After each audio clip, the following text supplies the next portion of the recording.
Leadership Ignite Group. David Johnson as your host with Patrick Hardy and Michael Schmidt.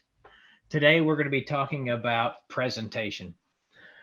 I take a lot of pride in my presentation. I wear nice clothes, nice shoes whenever I show up for an inspection. I go knock on the door, meet someone if they're there, if the owner's there. I'll go through the house, turn everything on. I'll come out, change into some work boots, grab a ladder, hop on the roof. I believe it's important. Even whenever I hit a crawl space, I've got overalls I throw on, so I still look good with this collared shirt when I present with my client when they show up on site. You know, that it's a big deal to me, and I make it a big deal, right? Probably more than it should be. There have been a couple of different times where I almost thought my clients really think I get in the crawl space because I try to look good, right? I try to look good for them for the presentation. I want to ask you guys right now, where is the line? I'm trying to hire people, and there's guys right now that would be great for my construction business, right? If we're doing fencing, right, they're great for digging a hole in the backyard for the post. But when it comes time to inspections, how do you take a guy that I see in the construction field that would be a great inspector and tell him, look, dude, you got to go get a haircut. I'll pay for it, but you got to get a haircut. All right. So you're talking about a level of discipline you just can't teach overnight. So if you were going to hire somebody, I would target one of two different types of people. I would target people who've come out of the military who have that instilled in them, because you can find those people.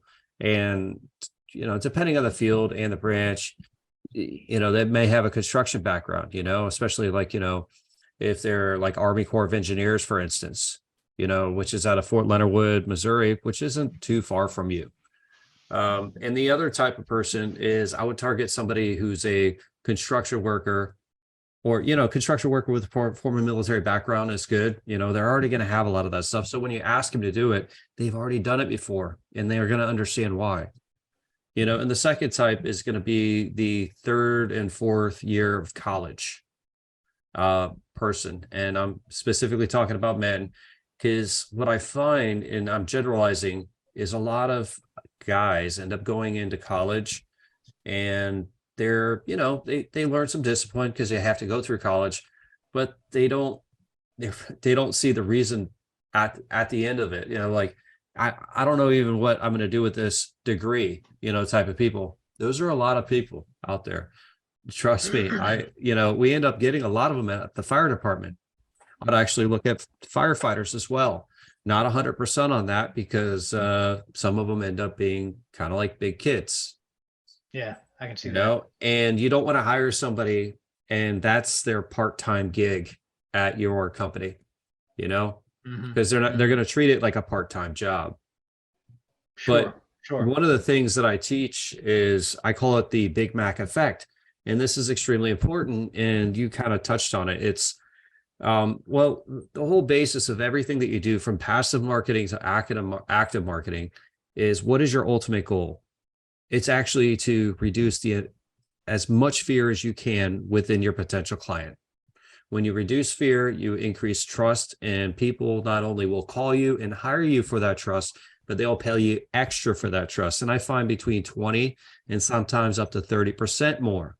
I mean, I paid attention to this for myself. I will pay that much more money, knowing that the person I hire not only is going to do a great job, but I don't have to micromanage, you know? Yeah. So I like that. So the Big Mac effect, you have to hire somebody who's going to be a mini you, but you cannot mandate that, because you don't ever want to hire somebody you have to supervise, and you really don't even want to have to hire somebody you have to manage. You want to be able to, you know, hey, I set you up, you take pride in the company. It's your company too. They're going to want to wear a uniform, because when they're professional, and they have to be smart enough to be able to see this, the better you present yourself, the more business you're going to have. The more business you have, you know, for your inspector, the more money they're going to make. Well, let me run this past you, Patrick. Here's the thing. This kid has the eagerness. He has the drive. Everything about his potential, right, that he brings whenever I'm with him working. That's who I see being able to like come in and I can mold and form him and show him the bluegrass home inspections policy and system, right? I just need to tell him to go get a haircut, man. Shave every day. Here, wear this collared shirt. I'll give it to you. I'll dress Right. you nice. Just So that come goes on, back to man. those two qualities that I always look for whenever I hire somebody or whenever I do business with somebody or even spend time with in my personal time, which I have very little of. Those two qualities, well, the first one is humility. Humility, because humility, that's gonna, hey, they're gonna be willing to pick it up because they know that they don't know everything. And it's really interesting that humility is actually the foundation of confidence. It's more important to know what you don't know, especially in this industry where, you don't want to, you know, you don't want to give out any misinformation that can be liability. If you think Yep. you know everything, though, one, that is huge liability in that, it's just an inspection reporting. It's important to say, hey, I don't know enough about this. You need to consult with XYZ, but also they're not going to take ownership if they do anything wrong. They're going to try to cop out and no, they may like on face value say, yeah, I made a mistake, but in their head they've justified their actions and they're going to do it again. Mm. So that humility factor is very important. And the second thing that I'm looking for is adaptability. So they have to be willing to pick it up. That's humility. And then adaptability is they have to be able to. And that's going to require your effort. You hire somebody, there's going to be some induction kind of stuff, and you're going to have to do some training. But who do you want to hire? Somebody that takes 6 months to get out in the field and you can feel confident, or like 2 days, 3 days, you know? So if Mhm. you have to evaluate this person and see if they're going to be adept to picking it up, and be willing to make these lifestyle changes, because that's ultimately what it's going to come down to, isn't it? Yeah. It's going to be a Unfortunately. lifestyle change. Yeah. Yeah. And you may have to dangle the carrot, and as like a father figure, like, hey, listen, hey, man, I love you to death. I think you would be great at this, but I would love to plug you in. The one thing that's holding me back, though, is you're not presentable. Man, if you were to present yourself in a better way, oh my God, you could have so much business you wouldn't know what to do with. You let Can me know can I what you would like me to do. You put the ball in can I his court. look? I'm not an easy person to work for already, right, Patrick? Okay. So what's holding me back is can I HR wise? Can I tell him that What? Can to you go? set uniform standards? Mm, well, There are grooming standards. You have to wear a uh, respirator. Yes, you have to wear a respirator, correct? When you go into a potentially volatile or hazardous environment like a crawl space. My guys do. potentially. Yeah. Okay.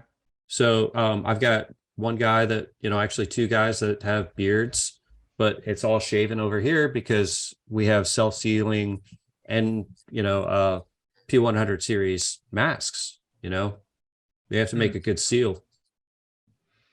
now I'm getting it. Yeah, that makes a lot of sense. I've got to update my policy manual. And I've got a lot of this stuff on hand. And if you need anything, you can always have AI write it for you.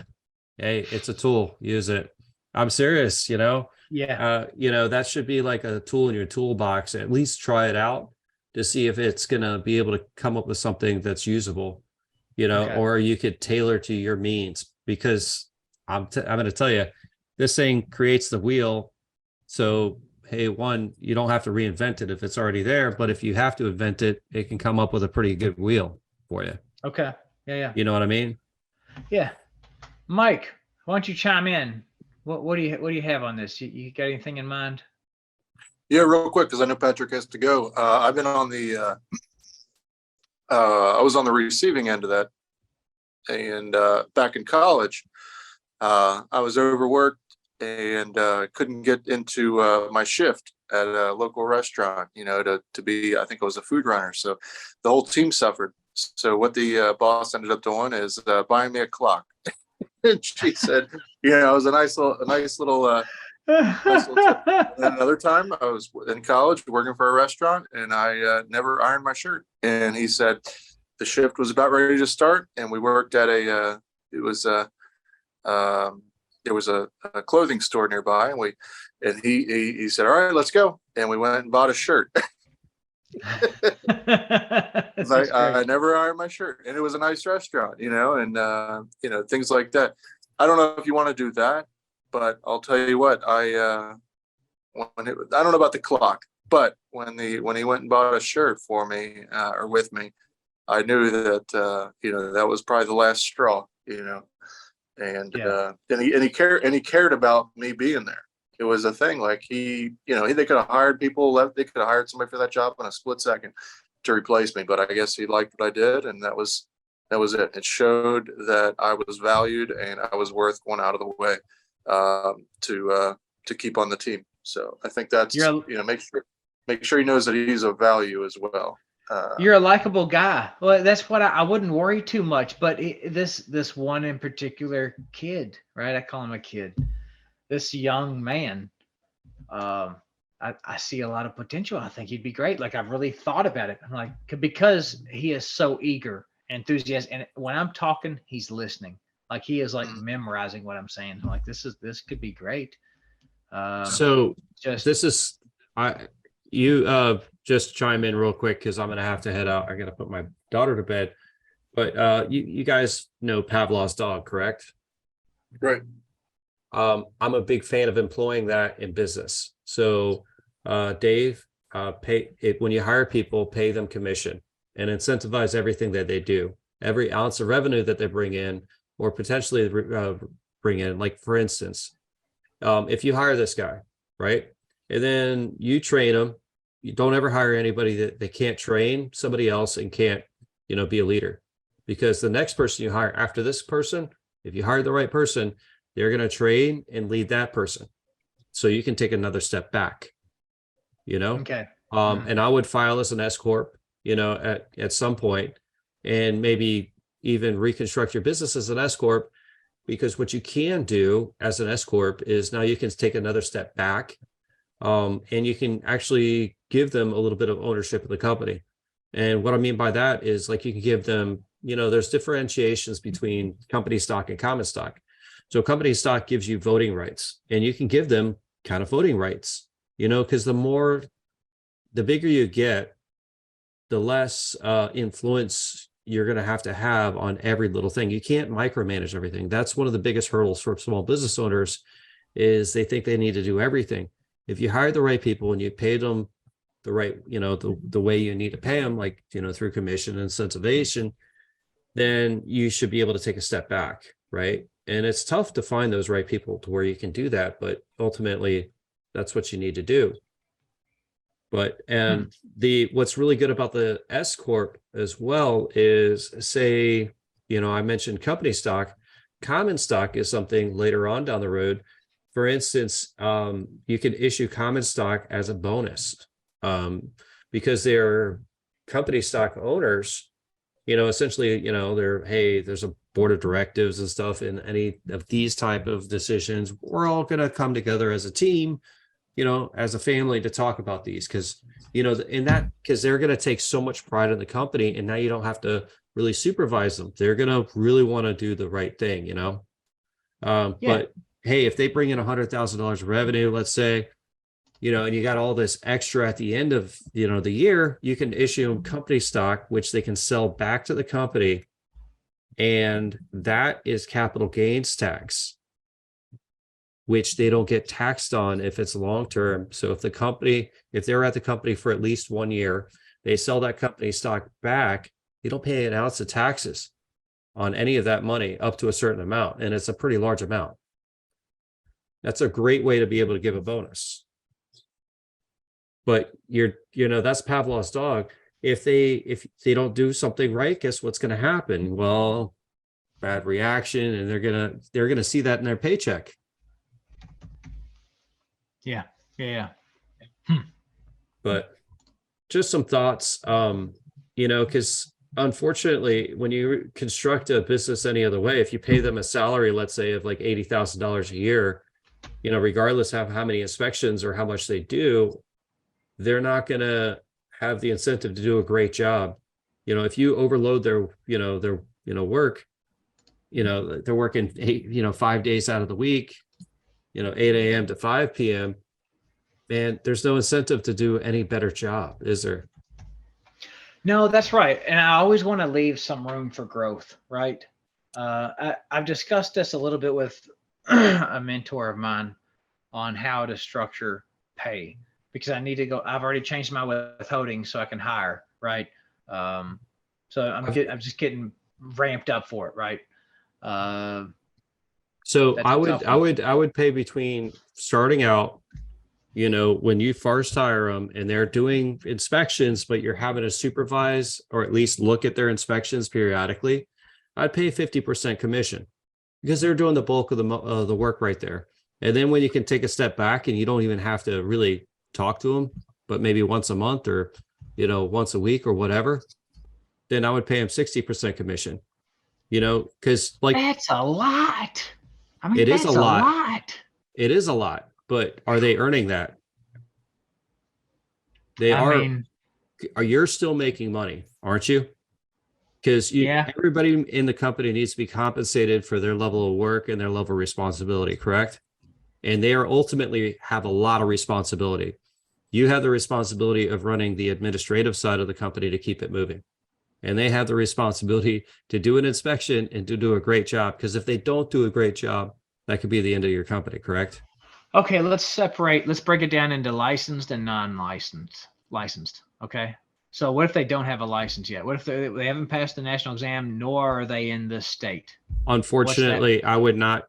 I can't pick anybody up. Yeah. Yeah. I will not Okay. hire anybody who can't bring in revenue because ultimately, I mean, if they can't bring in revenue, where's that money going to come from to hire them and to get them in line? The What if more it was 40%?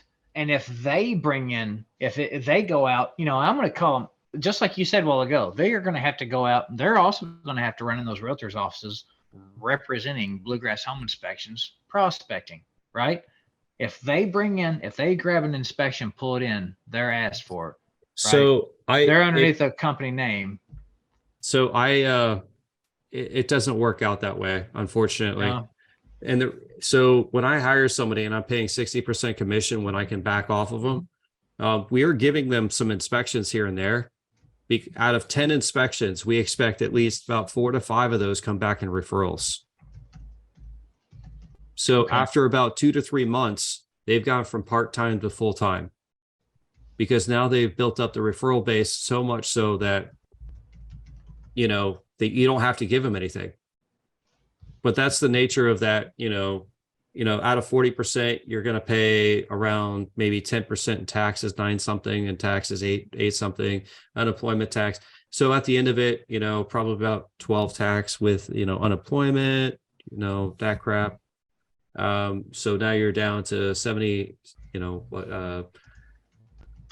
what is that, 72? So you're at 28%, minus I provide uniforms. I don't provide tools. We do have a tool acquisition policy at the company that I can share with you, but it kind of works out. You end up netting like 10%, which doesn't sound like a lot. If you have 10 guys that work for the company and they're making about $150,000 in revenue per year, that's $15,000 per person. That's $150,000 bringing into the company. But ultimately, what that means for you is you can take a big old giant step back. And even the managers make a certain percentage of the people below them, 5%. So the better they are at managing, the more money they accrue in commission. Now you can try to pay them 50%, but it's definitely a balancing act because the less you pay them, the more they're going to have one foot out the door looking for another opportunity, which will cost you exponentially more over time. Yeah. I got you. So you just finding that percentage of what works for you and your company. Okay. Yeah, but I gotta head out, definitely a lot to guys. think about. All right, Yeah. Patrick, thank you so much. Appreciate you, and good night. All right. Take care, Mike, Dave. All right. Have a good one. Well, Mike, I've gotten a lot out of this. I've got to work on my policy manual, working on a few other things. Going to start writing some things down to structure the new hire. Okay. That's going to be tough. Mike, where are you at with the new hire? I mean, your time is getting pretty darn tight. I'm going to have to schedule just a call with you, you know? No, you can call me anytime. No, last week was just a mess. I was asked to man the post at a week-long event, and I got way behind on everything. So that was like a once in a long time commitment. I don't know when the next time I'll be doing that is. But yeah, I might be partnering with somebody up here soon, so I'm gonna have to come back and watch this recording with Patrick's advice there, and rather than hiring somebody, it'll be a partnership. So there might be some differences in how that works out. But yeah, I like that idea we too. might be hiring people. So Nice. Well, look, I am all about that. I'm all about letting someone have somewhat of an idea and say and proposing ideas, but at the end of the day, I'm still going to have the final say. right. So, Yeah. I mean, propose the ideas and shoot out what you've got in mind. But I'm all about listening to my employees. So, Yeah, for all sure. right. Yeah, it's important. That's going to wrap it up. A quick episode for Leadership Ignite Group on presentation and how we got over into S Corps and then the hiring stages and wages for starting out. It's been a great episode. Mike, thank you so much. And until next time, Leadership Ignite Group. Thanks, guys.